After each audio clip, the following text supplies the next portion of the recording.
Hello, friends. Did you make a bunch of money on the stonks last week? Don't worry, I didn't either. And that's because my money is tied up in a Volkswagen Eurovan that I shoot videos in and barely ever drive. But I did buy like 15 Dogecoins, so, fingers crossed. To the moon. Anyway, the purely coincidental theme this time around is surprising results from recent sales on HemmingsAuctions.com. Like investments, making a quick buck buying and selling cars can be risky. I personally do not recommend it. And unlike investments, cars are things, and they provide you with experiences and take you places. What I'm saying is, it's good to know how much a car is worth, but it is incredibly not cool to treat a car purely as a financial vehicle instead of, an actual vehicle. First up was our high sale in the month of January, a 1967 Ford Mustang GT500 Super Snake prototype Tribute that sold for $95,550. Tribute is another word for clone, if you didn't know. And this was a tribute not to just a GT500, but the Super Snake, which was a one-off prototype Carroll Shelby built with a 427 engine from the GT40 race car. This car originally started out as a 289 V8, but underwent a 4-year restoration down to the suspension, interior, and of course the engine. The real deal Super Snake sold for $2.2 million in 2019, and genuine GT500s go for $100,000 and more. So in terms of a market report, this car was still a lot of money, but in line with prices you see for a resto mod or a really good restoration. Basically, any muscle car with a recent custom build will have a price that reflects the work that went into it to some degree. As for the clone aspect, it's basically automotive cosplay, and if that's what you're into, I am totally here for it. I mean, if you're going to spend $100,000 on an old Mustang, you might as well make it look like something that's going to get some attention, or at least make you smile every time you see it, right? This 1978 Mercedes-Benz 240D sold for $21,000, surprising us because it was double the reserve price. And if you think that's a lot, last year we sold another 240D with just 25,000 miles for $28,245.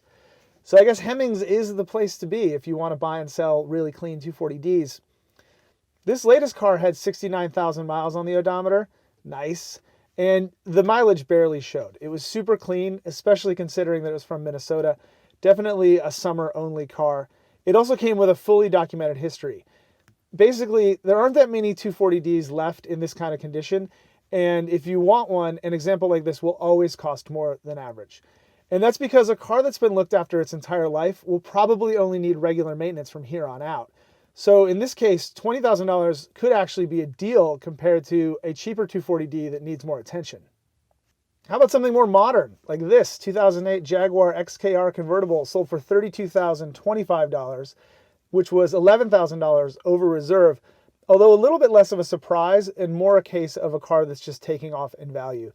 If you look at recent auction results, XKRs still go as low as around $12,000, but $30,000, especially for the convertible, is becoming more and more common. And there's a lot to like about these second generation XKs, like all aluminum construction, which means you don't have to worry about rust.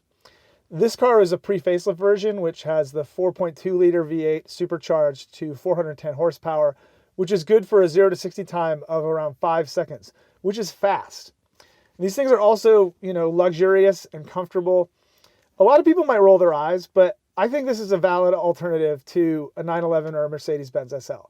I'm not saying it's better. I'm just saying it's a valid choice, especially if you like, using turn signals or not constantly honking at slower traffic. Next up, a 1933 Ford DeLuxe Cabriolet with a Mercury Flathead V8 sold for $66,150. To be honest, I don't even really like the classic Fords that much, but I really like this car.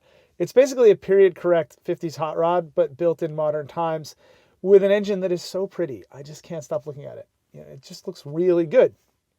And it has all the speed parts with the right names, like an Offenhauser intake manifold, Stromberg 97 carbs, and an Edelbrock cylinder heads and headers, plus that handsome wood grain interior.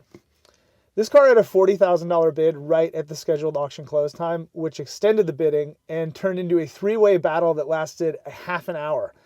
It's an example of how the auction format can get you a lot more money sometimes than you might take for a classified ad.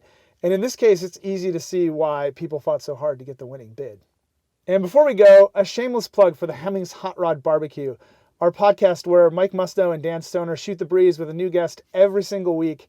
Check it out on your favorite podcast app or go to the Hemmings Hot Rod BBQ YouTube page. And as always, please visit HemmingsAuctions.com. We have new cars going up for bids every single day, plus premium classifieds you can buy right now. And don't forget to sign up for the email newsletter. And thank you from the bottom of my heart for watching this nonsense. We'll see you next time.